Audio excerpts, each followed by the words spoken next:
সমান গুরুত্বের সাথে প্রণয়ন করতে হবে।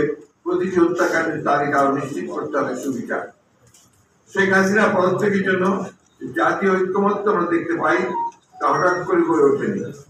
এটি মূলত অবৈধ সরকারের অত্যাচার, অবিচার, দুর্নীতি, দুঃশাসন, বঞ্চনা, অবজ্ঞা ও শোষণ নির্যাতনের বিরুদ্ধে মানুষের পুঞ্জীভূত ক্ষোভের বহিঃপ্রকাশ। দেশের প্রধান রাজনৈতিক দল হিসেবে গণ আকাঙ্ক্ষার প্রতিফলন ঘটিয়ে গণ অভ্যুত্থানের সর্বশক্তিকে রাজপথে নেমে এসেছে বিএনপি ও এর সকল অঙ্গ সহযোগী সংগঠন। আন্দোলনের কৃতিত্ব নিয়ে রাজনৈতিক ফায়দা হাসিল নয়, বিএনপির উদ্দেশ্য ছিল সর্বস্তরের নেতা কর্মী সহযোগিতা অংশগ্রহণে গণ অভ্যুত্থানে সাংগঠনিক ভূমিকা রেখে ফ্যাসিবাদের পতনের মাধ্যমে গণতান্ত্রিক বাংলাদেশ প্রতিষ্ঠা করা। আর তাই বিএনপির যে 60 লক্ষ সদস্যের নামে ফ্যাসিবাদের সময় মিথ্যা মামলা হয়েছে, তার সুবিশাল অংশ সাধারণ মানুষের পাশে থেকে রাষ্ট্রযন্ত্রের ষড়যন্ত্র নিপীড়নের বিরুদ্ধে ধার হয়ে রুখে দাঁড়ায়। ফলে যার যার অবস্থান থেকে জনগণের কাতারে নেমে আসে বিএনপি সম্ভাবনা সকল রাজনৈতিক দল গণতন্ত্রের পক্ষে শক্তি সমূহ।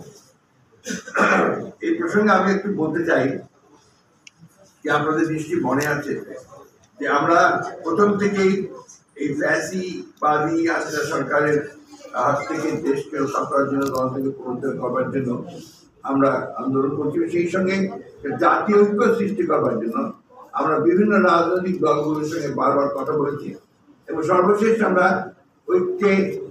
ঐক্য মতে পৌঁছেছি এইভাবে যে আমরা একটা যুগপৎ আন্দোলনের মধ্য দিয়ে এই সরকারের বিরুদ্ধে আমরা আন্দোলন গড়ে তুলব এবং এই সরকারকে গণতন্ত্রের দিতে বাধ্য করব। এটা আমি আবার রিপিট করতে চাই যে সেই ঐক্য আমাদের সৃষ্টি হয়েছিল। আপনারা দেখেছেন যে গোলাপবাগের যে জনসভা হলো, সেই জনসভায় আমাদের ডক্টর খন্দকার মোশাররফ সাহেব যে 31 দফা 10 দফা কর্মসূচি ঘোষণা করেছিলেন, সেটা কিন্তু ছিল আমাদের সেই যুগপৎ আন্দোলনের একটা অংশ। এবং এর পরে 31 দফা নিয়ে আমরা আবার এসেছি। এগুলো কিন্তু সবই একটা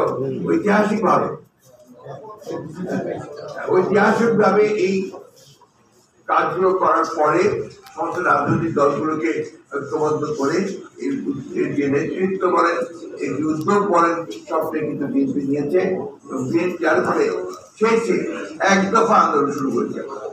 যে 1 দফা আন্দোলন আপনারা জানেন যে আমাদের অনেকেই বিভিন্ন রাজপথে আপনার শহীদ হয়েছেন এবং আমরা সবাই 1 বছর আগেই আমরা সবাই কিন্তু কারাগারে গেছি।